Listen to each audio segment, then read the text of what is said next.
What if you could take a step back and look at the world?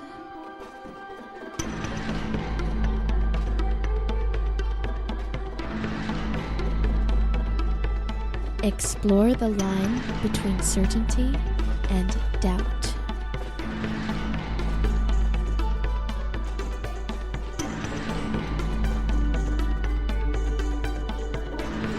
You are listening to the Illumination Hour with your host, Ellen-Stallone.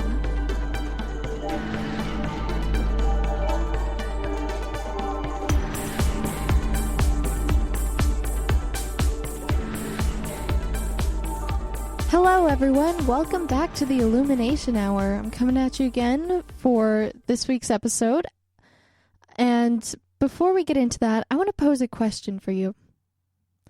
How much do we really know about life? And not just on this planet, but just life in general. What it is, how it arises, where it comes from, what it's made of, what it can survive, where it can exist. In this episode, I'm going to be exploring some of those questions and shining a light on just how little we actually do know. Maybe some questions that we come up with in this episode will help us to see into the future as far as where these discoveries are going to lead us and what we still need to discover in order to understand exactly where it is that life comes from and where we could potentially find it. Now, I know a few weeks ago I did a show on alien life. That's going to have some overlap with this episode, but this is going to focus a little more on a group of organisms called extremophiles, which are actually the most likely candidates for life in other areas of the universe. Not just here on Earth or on planets that we would imagine are Earth-like, because there's a lot of planets out there. There's billions and billions of planets out there that we don't have access to. We can't really go and see them. Now, that is starting to change. Recently, NASA launched a probe that is orbiting Jupiter that is actually meant for one of Jupiter's moons, Juno, and the probe is named after Juno. Now, this probe was sent to gather information on Juno because it was noticed at one point that Juno has these geysers that are shooting out of one of its poles, and scientists thought, oh, if there's water there, then there very well may be life, because one of the universal things about living organisms is that they all require water. It's a solvent. It's chemically compatible with every living organism, and in fact we need it in order to make our entire living mechanics work. So it's an exciting new time in our lives where we are finding more out about our lives and ourselves and the planets around us. But we need somewhere to start. We need a point from which we can reference and move forward. As far as life goes, it ranges vastly, and especially here on Earth, since this is the only place that we can really study living organisms, we're trying to figure out everything that we can about just what's here. And since we've began looking, it's opened up this entire Pandora's box of all of these crazy things that we never knew existed. And that's where extremophiles come into the picture. So what is an extremophile? It's an organism that thrives in extreme environments. They have the ability to thrive in extreme environments such as hydrothermal vents, or miles under the ground, or even way up in the atmosphere. Since they live in extreme environments, under high pressure or temperature, or maybe low pressure and temperature, they can tell us under which range of conditions life is possible. So, by studying more into these weird organisms found in the most unlikely of places, we can kind of figure out what are the limits that life can exist within. And maybe they're a bit broader than we might have previously imagined. The unique enzymes used by the organisms called extremozymes enable these organisms to function in such forbidding environments. These creatures hold great promise for genetically based medications and industrial chemicals and processes, which is another great thing about these organisms. The more that we find, the more that we study about them, the more they can begin to help us as humans make our lives better just by the chemicals that we might find that are being created by them. It is important to note that these organisms are extreme only from a human perspective, because, we all like to exist in our 72-degree temperature-regulated homes with the humidifier on and a roof over our heads. We breathe in normal air. We don't breathe in methane gases. So it's extreme from our perspective, perhaps not from these organisms' perspective. This is where they live. It's what they love. While oxygen, for example, is a necessity for life as we know it, some organisms flourish in environments with no oxygen at all. So a little bit of history on these extremophiles and the study of them. In the 1980s and 1990s, biologists found that microbial life has an amazing flexibility for surviving in extreme environments. Niches that are extraordinarily hot or acidic, for example, they would be completely inhospitable to complex organisms such as ourselves. Some scientists even concluded that life may have begun on Earth in hydrothermal vents far under the ocean's surface. According to astrophysicist Dr. Stein Sigurdsson, there are viable bacteria spores that have been found that are more than 40 million years old, and we know they're very hardened to radiation. On February 6, 2013, scientists reported the bacteria were found living in the cold and dark in a lake buried half a mile deep under the ice in Antarctica. On 17th of March 2013, researchers reported that data suggested microbial life thrive in the Mariana Trench, the deepest spot on Earth.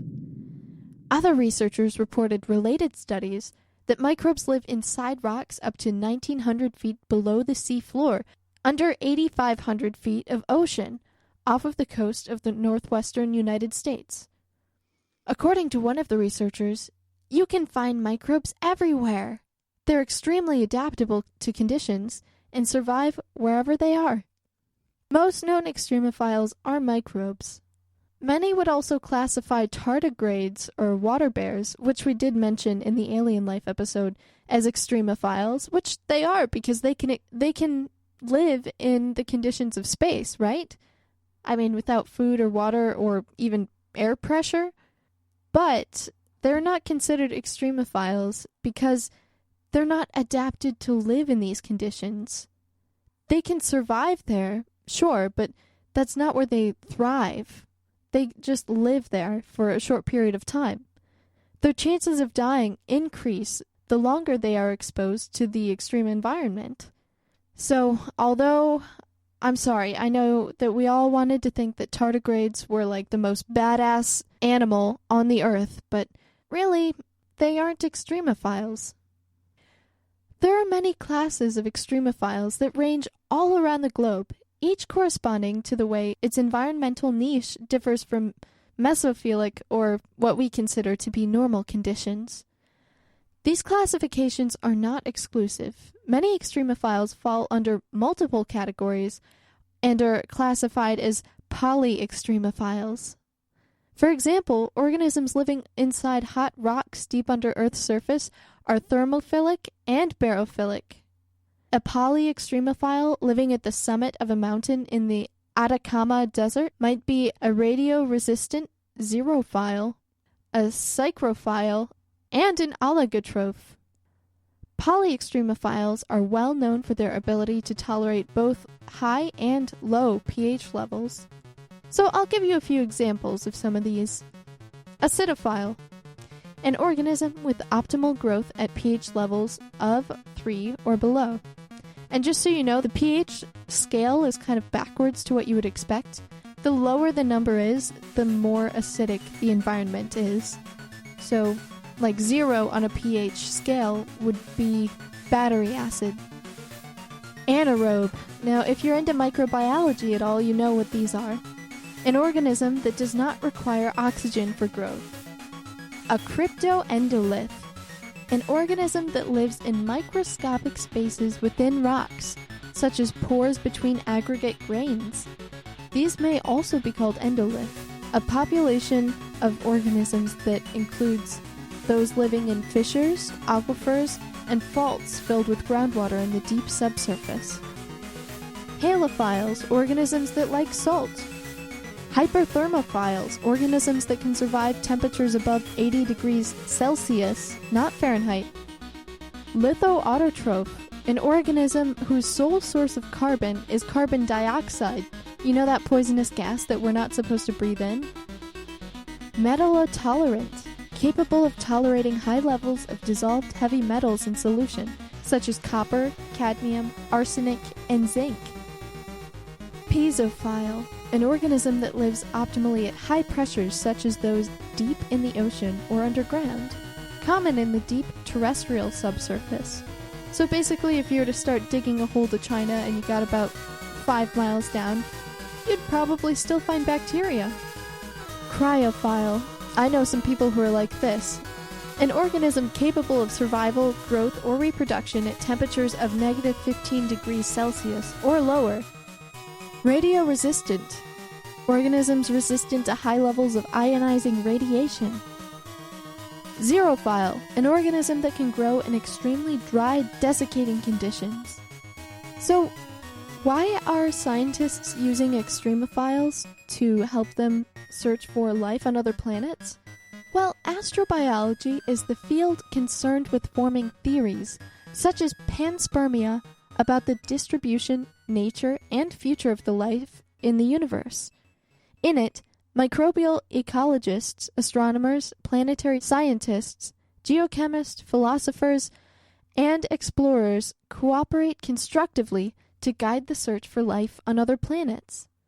Astrobiologists are particularly interested in studying extremophiles, as many organisms of this type are capable of surviving in environments similar to those known to exist on other planets. For example, Mars may have regions in its deep subsurface permafrost that could harbor endolith communities. That possibility could be even higher now if we take into account that we have actually found water on Mars. The subsurface water ocean of Jupiter's moon Europa may harbor life, especially at hypothesized hydrothermal vents at the ocean floor. So again, we don't really know that these hydrothermal vents are there, but we're just guessing. Recent research carried out on extremophiles in Japan involved a variety of bacteria being subject to conditions of extreme gravity. The bacteria were cultivated while being rotated in an ultracentrifuge at high speeds corresponding to, are you ready for this? 403,627 Gs, which is 403,627 times the gravity experienced on Earth. Normally, people can stand like 2 to 3 before they start getting dizzy. That just gives you an idea of how high the gravity actually was. There was one of the bacteria which displayed not only survival, but also robust cellular growth under these conditions, which are usually found only in cosmic environments, such as on very massive stars or in the shock waves of supernovas. Analysis showed that the small size of prokaryotic cells is essential for successful growth under hypergravity. The research has implications on the feasibility of panspermia. In April of 2012, scientists reported that lichen survived and showed remarkable results on the adaptation capacity of photosynthetic activity within the simulated time of 34 days under Martian conditions in the Mars Simulation Laboratory maintained by the German Aerospace Center. So, if I'm reading this correctly, it is possible that we could actually grow lichen on Mars.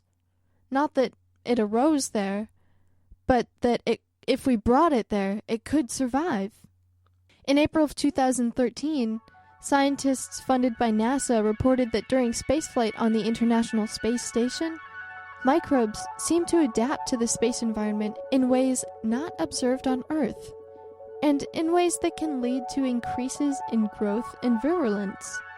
That's interesting. So perhaps in space, microbes grow better, faster, more stronger than they do here on Earth.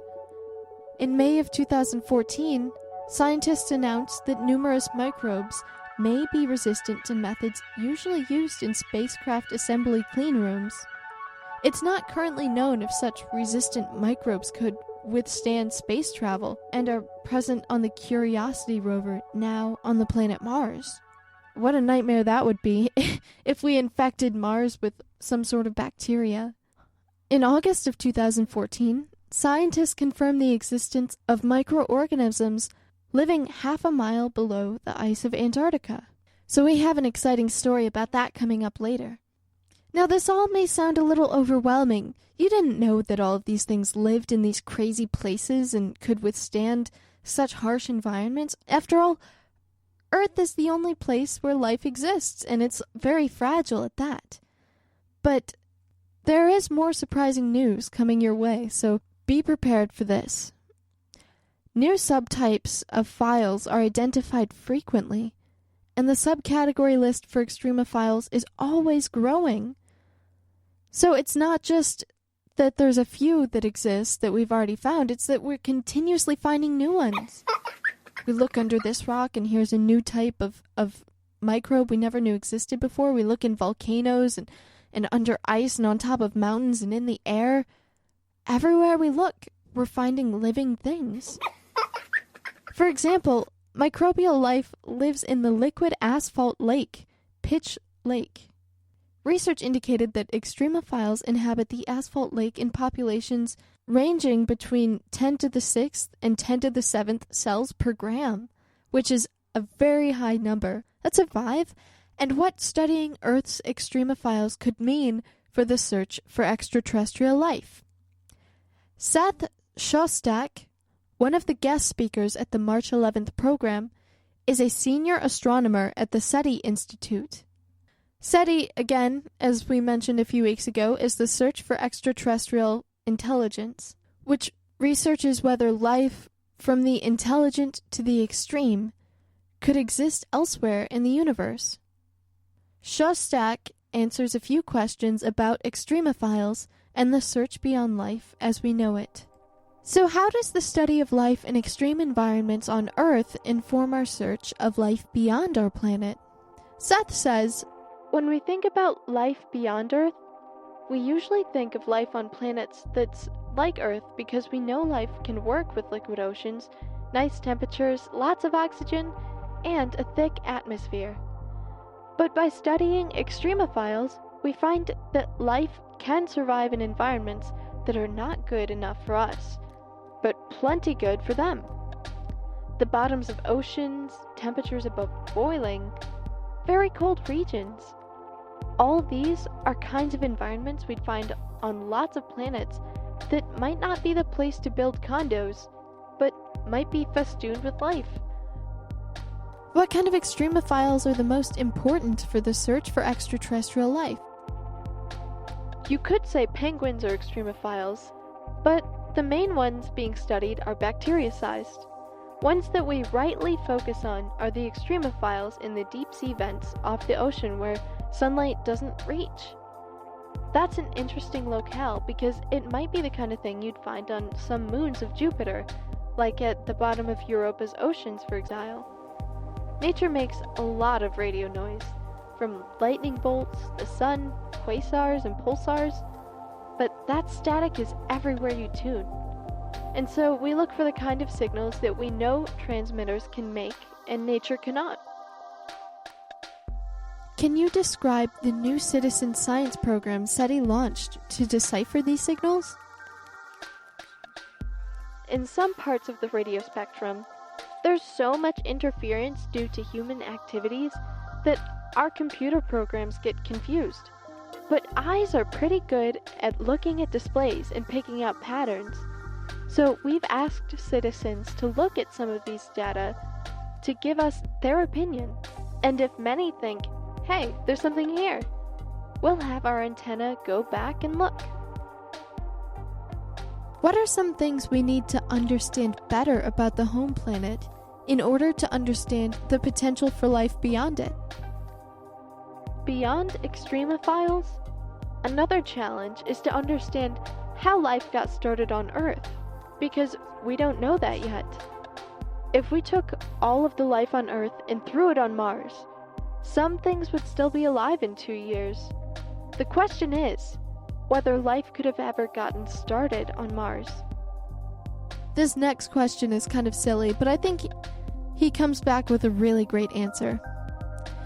Is sending Justin Bieber to space the next step in the space program? While giving a talk at a conference, I said sending celebrities to space could get people interested and show a cover of People's magazine with Justin Bieber on the front. If you sent Bieber to space, some people will develop some interest. And if you have more interest, you'll eventually have more people, which means it will be less expensive and all sorts of technical developments will follow. Look around at an airport, and people are reading People magazine, not the Journal of Geophysical Research. People are interested in other people. Which is very true, which is why we need to get more people involved in this extremophile hunt. Which I think is exactly what NASA is trying to do.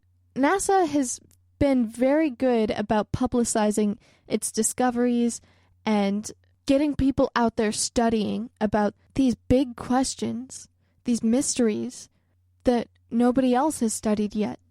One such study is how NASA found a discovery about bacteria that makes DNA with arsenic of all things.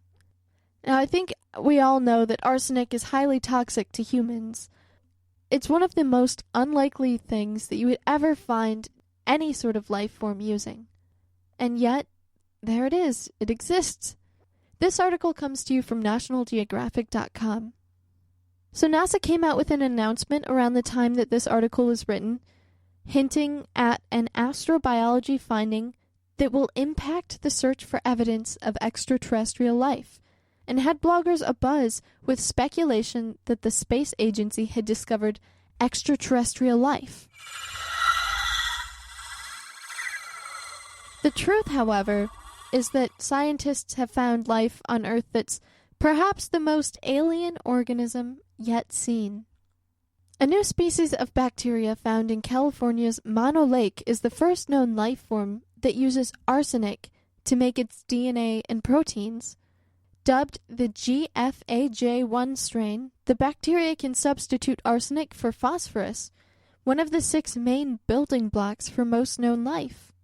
The other key ingredients for life are carbon, hydrogen, oxygen, nitrogen, and sulfur. Arsenic is toxic to most known organisms, in part because it can mimic the chemical properties of phosphorus, allowing the poison to disrupt cellular activity. The newfound bacteria, however, described online in the journal Science, not only tolerates high concentrations of arsenic, it actually incorporates the chemical into its cells. It's gone into all the vital bits and pieces, says study co-author Paul Davies, director of the Beyond Center for Fundamental Concepts in Science at Arizona State University in Tempe. While for now, Earth is the only place we know that life exists, the discovery does hold implications for the search for life elsewhere in the universe, since it shows that organisms can exist in chemical environments biologists once wouldn't have imagined. So this brings to question, did life arise twice on Earth? Astrobiologists found the arsenic-based bacteria while looking for a possible second genesis of life on Earth. The scientists were hoping to find evidence of a shadow biosphere, sometimes called Life 2.0. Such a discovery would prove that before life as we know it came to dominate the globe, the world had actually seen a separate, independent origin of life. if life happened twice on one planet, it is sure to have happened on other planets around the universe.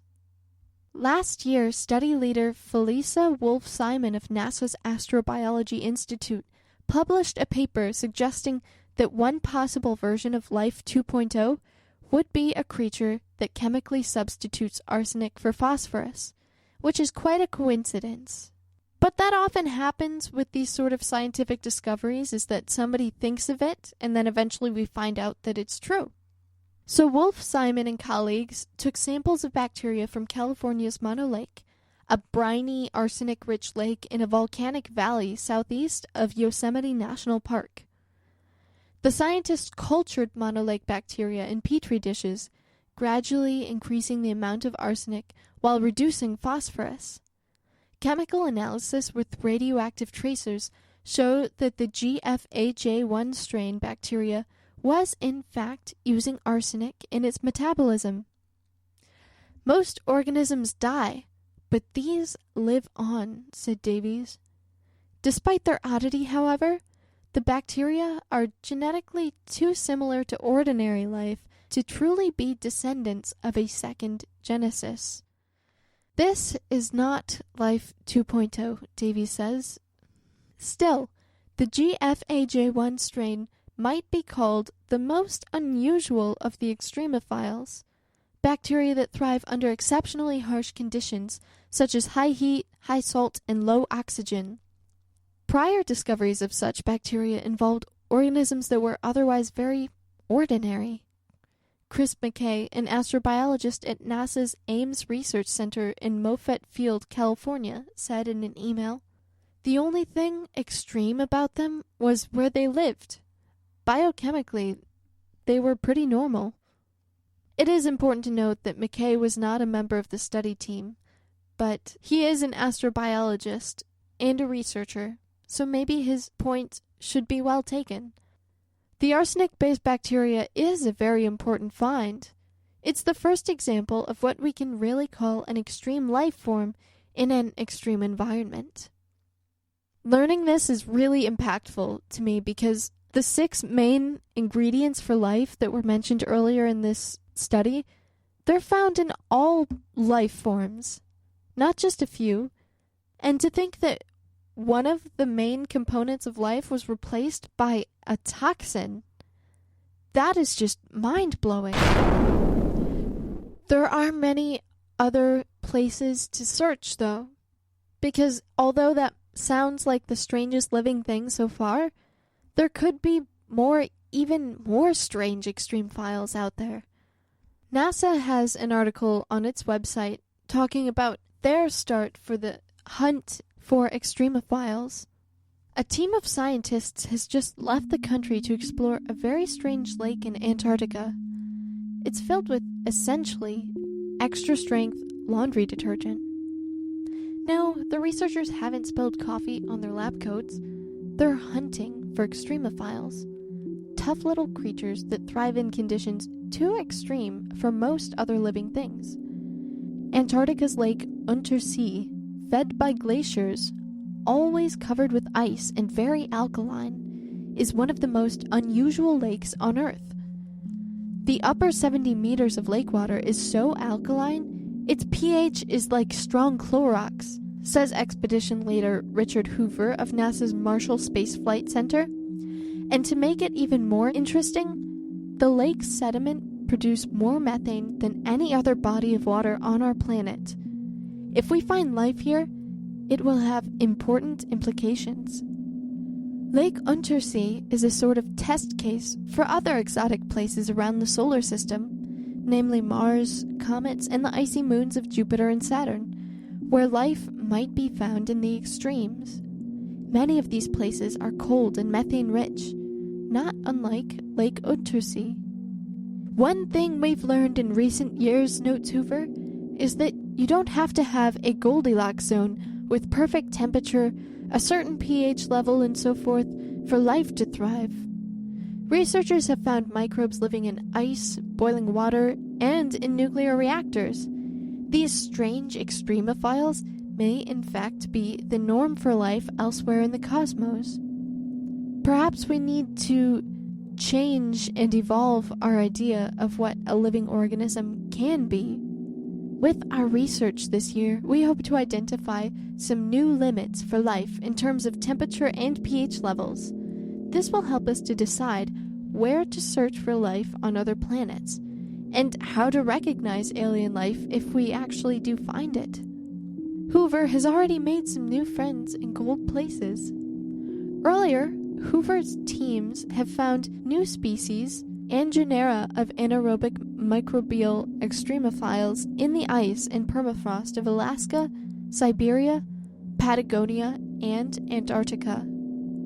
I found one extremophile in penguin guano, recalls Hoover. When I stooped to pick it up, Jim Lovell, my research partner, said, "What the heck are you doing right now, Richard?" But it paid off. Most incredible, though, was the revelation a few years ago that some extremophiles the researchers found in an Alaskan tunnel actually came to life as the ice around them melted. These bacteria had endured being frozen for 32,000 years and were able to go back to business as usual as they thawed out. If microscopic creatures on Earth can do that, why not microscopic creatures on other planets? The current expedition, consisting of Hoover, Valery Galchenko of Winogradsky Institute of Microbiology, and Dale Anderson of the SETI Institute, along with 2 polar logistic experts, is a preliminary sortie to lay the groundwork for the full-up operations in December. The team will test key research equipment and conduct science at lakes in the Schermacher Oasis in preparation for the later trip to those same lakes and on to Lake Untersee. The main expedition to continue and expand this research will include an international team of 12 to 14 American, Russian, and Austrian scientists and 2 educators.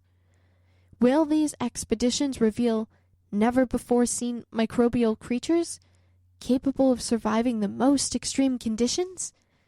And would this mean that life exists elsewhere in the cosmos?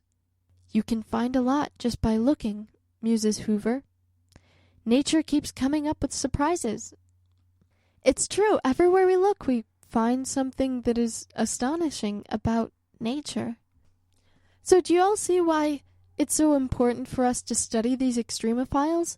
If we do plan on finding life elsewhere, we need to know where to look and what to look for, because we may pass over something that we think the possibility of finding life there is just too remote. There's no way we'd find something living there. But now we know better. Now we know that life can exist just about anywhere. Another example of extreme living conditions are these caves that scientists journeyed into for clues to extreme life. This is another Nat Geo article, and you wouldn't think that caves are really that extreme, but caves are often infiltrated by all of these dangerous, toxic chemicals that humans can't stand. They kind of just settle in there. They seep into these big openings underground. So, I'll get on with the story. Caving is a highbrow sport. It takes intellectual prowess in the disciplines of geology and hydrology to know how a cave forms, and thus how to identify where hidden passages lie, says Hazel Barton, a microbiologist at the University of Colorado in Boulder. And Barton should know.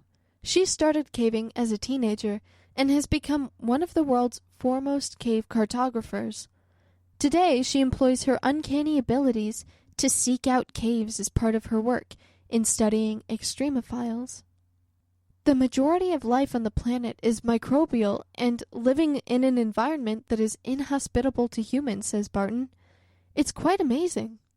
Caves are void of sunlight and therefore lack organisms that need sunlight or the products of photosynthesis for survival, which means there's no organisms that need to see or have eyes, really, or plants that photosynthesize. So no life that we are used to here on the surface. This means caves are an excellent place to go in search of extremophiles. Studying the organisms that are found there can provide insight on how life might survive on other planets. Extremophiles that survive in Greenland's ice caves, for example, may be similar to life on Jupiter's moon Europa, which scientists believe to be covered in ice. Similarly, extremophiles living in the underwater caves of the Yucatan in Mexico might have much in common with bacteria that live on Mars. Barton and other scientists speculate that extremophiles from Mars or some other planet could thrive on Earth today. It is certainly possible that organisms can survive interstellar travel, and Mars and Earth have been seeding each other for 3.9 billion years, says Barton. That's a lot of spit swapping. When she says seeding, she means that sometimes an asteroid will hit Mars and some of the rocks from Mars will fly off of it and land on Earth. And the same thing happens to Earth, where chunks of Earth fly over to Mars. The biological diversity of extremophiles, like the wide array of life forms in the Amazon rainforest, may also hold secrets to the preservation of human life on Earth. Barton's research leads her into caves in search of extremophiles that may serve as antibiotics to treat infections and diseases such as tuberculosis. Caves are pretty starved environments, she said. Extremophiles have to use pretty potent weapons to fight off scavengers. If we can harbor these chemicals, then the possibilities are endless. True cavers are a tight-knit group that do not readily share information about the whereabouts of holes in the ground. To do so, they say, could lead to human exploitation that results in the extinction of species that may yield cures to devastating diseases, or cause the contamination of fresh water. 25% of the world's total that is stored in caves and limestone. The caution is seen as necessary because many caves are trashed by vandals out for a good time. Safety is also a concern. Many careless and poorly prepared spelunkers have become lost inside caves or even died for lack of proper equipment and training. We want to educate people not to harm caves, says Barton. It's really important to get correct training, to learn correct technique. Efforts to educate people about the importance of caves and the fascinating secrets they harbor include a new IMAX movie, Journey into Amazing Caves, which opened recently in theaters across the United States. The movie has been released in conjunction with the publication of 2 books on caving by the National Geographic Society. Barton is featured in the movie and is co-author of one of the books. So now you all know it is very important to stay out of caves unless you know what you're doing. Because 1, you might die. 2, you might poison the cave. 3, you might get poisoned yourself. Or 4, you might vandalize it. So, at least one of those you can avoid. Or you can avoid all of them if you just don't go into caves. But that's not really the main point of this article. What I wanted you to see is the variety of places in which we look for these extreme living organisms, and how radically weird it is that they even exist at all. But one thing that I like to remind my listeners on the show of every now and then is that the weird, the odd, and the extreme are not always bad things. In fact, they can sometimes be just the thing you need. What about saving the world? Is that something that extremophiles can do? I'm not really so sure about that, but there is an article in the Huffington Post about how they can do just that. Research indicates that along with having the potential to help us develop countless new pharmaceuticals for treating diseases, some extremophiles might also possess the unique abilities needed to help us combat global warming and reduce pollution. In a less concrete way, they also might help us understand if life exists elsewhere in the universe, and if so, how life might be defined in different terms than what we currently accept. If these characteristics don't qualify these creatures as superheroes, then I don't know what does. Take an extremophile known as Deinococcus pararidilotoris as an example. Living in the soil of Chile's Atacama Desert, arguably the driest desert in the world, it can survive with what basically amounts to no water. It was discovered only 6 years ago. So pause for a moment and think. Imagine what we might learn from this organism. Will we learn how to genetically engineer ourselves so that we might survive for numerous days longer without water? It's a possibility. There's also Pyrodictium abyssi, an extremophile which lives near volcanic vents at the bottom of the ocean. It can survive in boiling water. It's part of a group of extremophiles that are highly tolerant of extreme levels of heat, known as thermophiles. Besides the bottom of the ocean, they live in places like Yellowstone and sometimes produce bright and unique colors in hot springs. But let's also not forget Desulfuridus audaxiviator. It was discovered last year in South Africa, about 1.7 miles below the Earth's surface in a gold mine. It is considered to be the world's only one-species ecosystem. It survives without oxygen, light, and is exposed to extreme heat. It lives by combining water with other elements, such as decaying uranium that radiates from the rocks surrounding it. Wow. While what we can learn from the extremophiles mentioned above is still not clear, some of their peers are already proving to have the potential to assist in creating groundbreaking human applications. If you like watching IMAX movies, then watch the one that we just mentioned, Journey into Amazing Caves. Their primary goal in these explorations was to collect extremophiles. They hoped that these organisms would help produce valuable new drugs to fight disease. If you think the premise was far-fetched, you might be surprised to learn that deep within the United States Carlsbad Caverns National Park, in 1986, a special event took place. An until then relatively unknown area known as the Lechuguilla Cave was explored more thoroughly. It turned out that Lechuguilla is the 5th longest cave known to exist in the world, and is also now considered one of the most pristine and unique because of its historic lack of human visitors.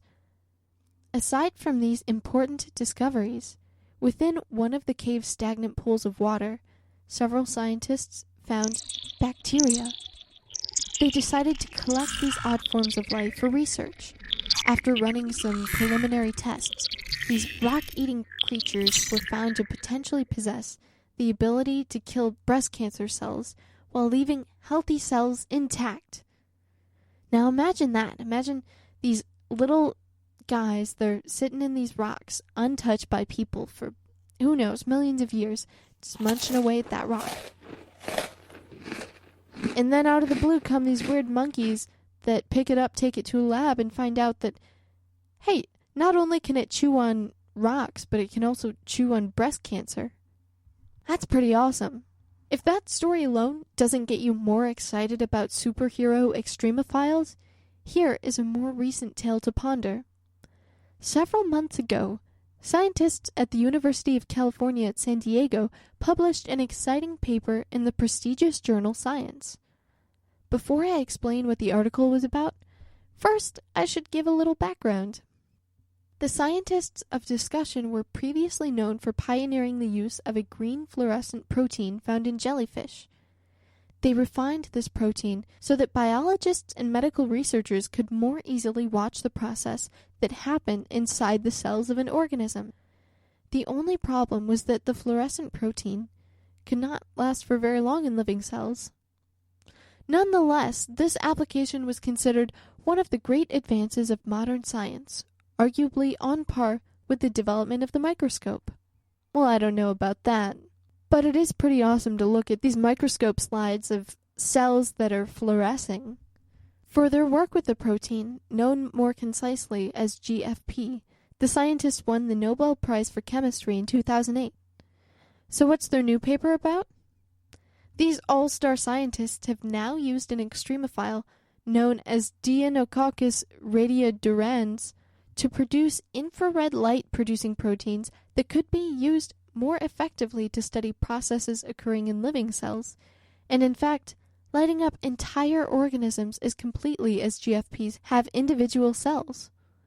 The applications of this development seems enormous. Imagine the power of watching what goes on inside of cells in real time. For instance, it's possible to think we could better understand how disease spreads, and then perhaps know better how to cure them. While extremophiles have produced exciting developments in the world of medicine, they're not one-trick ponies to the scientific world.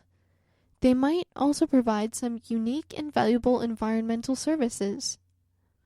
One extremophile found in Yellowstone has shown promise in making the process of industrial bleaching cheaper and more environmentally friendly by neutralizing harmful hydrogen peroxide in wastewater. Yet another recently discovered thermophile in the hot ocean depths is also unusual because it relies on iron to digest food and produce energy. Such organisms show promise in generating electricity from waste products and in removing radioactive metals from the environment. But beyond reducing pollution and producing electricity, could an extremophile help produce energy? Yes. A species from deep below the Mediterranean Ocean is being tested as a potential conduit for more efficiently processing biomass into biofuels like ethanol, something that, if successful, could help reduce greenhouse gas emissions by subsequently creating an industry that could rival corn-made ethanol. It's thought by some that making ethanol from biomass produces fewer greenhouse emissions than it does by making ethanol from corn. And while this seems like a great idea, I actually have met someone who studies and researches biofuel that is being made from bacteria. And in all honesty, when you take into account how small bacteria are, they don't produce that much biofuel very quickly. So it doesn't really seem like it's a realistic replacement for ethanol made from corn. Maybe someday, once we start getting these huge bacterial production plants going, eventually we could make enough fuel to fund the research itself. I don't really see that happening for the next few years, but who knows what the future will bring us? It's always bringing us new surprises, right? Also, I think that the Huffington Post is taking on kind of a wondrous, worshipping sort of approach to these extremophiles. They might be awesome and unique and great, but I don't think that they're going to help us save the world, or that they're going to radically change our environment or our lives. Perhaps they will in a few decades, but they're certainly not going to be the panacea that we are all looking for, the answer to every problem that we might face. So I'll go on rating, but what is perhaps most exciting about extremophiles and the environment is how they might help us to fight global warming.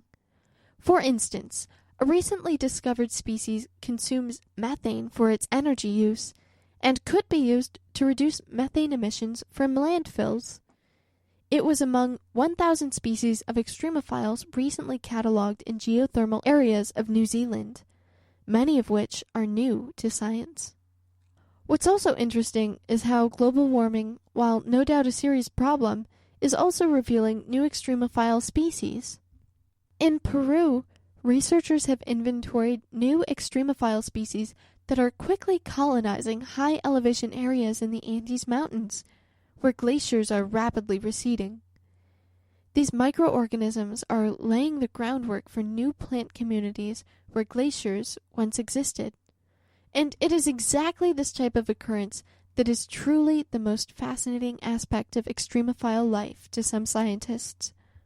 Microorganisms make up about 50% of the world's biomass. In other words, 50% of all living things. But scientists only know a projected 5 to 10% of these species.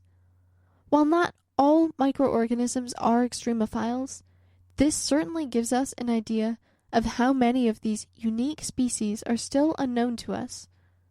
While this statistic perhaps tells us that our quest to find superhero creatures is worthwhile, we must also look to ourselves and our human ability to change our behavior to improve our lives. Whether it's our personal health or even our ever-warming planet, the world cannot be saved by technology and extremophiles alone. We must also play a part. We too must be the superheroes of tomorrow. As Michael Jackson says, start with the man in the mirror. But as superheroes know, a helping hand goes a long way. Okay, so maybe the Huffington Post wasn't bowing before extremophiles as much as I thought they were, but I still think that some of these claims are a little exaggerated. And I don't mean to poo-poo on your parade, but we should come at this with a skeptical attitude, because there have been very few times in history where we've discovered something and it's radically changed our entire life. It does happen, I'm not denying that, but I don't think that finding a new type of extremophile is going to solve all of our problems and save the world. But please, if you think I'm wrong, prove me wrong. I want to see it happen. But I think for now, I am satisfied with just researching and exploring and finding these new things to be amazed at. And I think we all as people are. Well, hopefully I've awakened your imagination as far as what sorts of types of life can possibly exist, and expanded your idea of where we might be able to find these living organisms.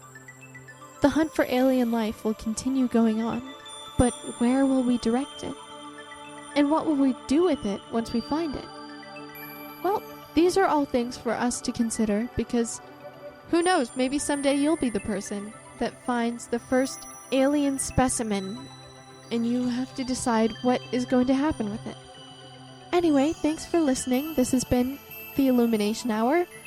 If you have any comments or questions, please send me an email at illuminationhour@gmail.com. I hope you all enjoyed this episode. See you again next week.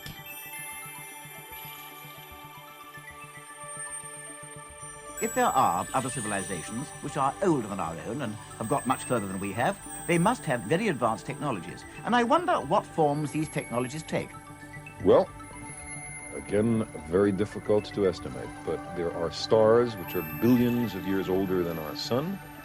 Some of them very likely have planets, and therefore I can imagine civilizations immensely beyond the capabilities of our own. What capabilities those are, no one can tell, in the same sense that even the most fantastic prognostications from the middle of the 19th century about the technology of the 20th century all fell short. People like Jules Verne, asked to imagine what transportation devices people would have in 1950, imagined a kind of Victorian living room, yes, with plush velvet furniture, in a gondola at the bottom of an enormous balloon which went from New York to San Francisco in only a few weeks. And he was, of course, the most imaginative speculative thinker of the 19th century. Others would have been more cautious. So it's very difficult to predict far into the future, even 100 years, when not only new technology, but new scientific principles may be discovered. So far, we've been talking about contact either by radio or direct physical contact by space probes. But there might be other means of doing it. It does, I know, sound very like science fiction to talk about teleportation or thought travel. But do you think this is entirely out of the question at the moment? And if so, should we be considering it seriously? Well, there's very little in science which is absolutely out of the question. But I don't know of any evidence which suggests that we should invest a lot of time and money on those particular ventures, although I would not oppose anyone who thought that it was a useful investment of his time. Then what should we be doing about this research? I would say that there are several lines of approach, all of which look promising and should be pursued further. One is laboratory work on the question of the origin of life, making the molecules which here were able to reproduce themselves and led eventually to us. Secondly, a study of the organic chemistry in places like Jupiter, comets, and the interstellar medium. It's remarkable that the molecules of life are littering the cosmos. Thirdly, the space vehicle exploration of the neighboring planets, in particular for life or life-related compounds. If it turns out, for example, that Mars is lifeless, that is not a major disappointment, because then we have two planets near each other in space and time,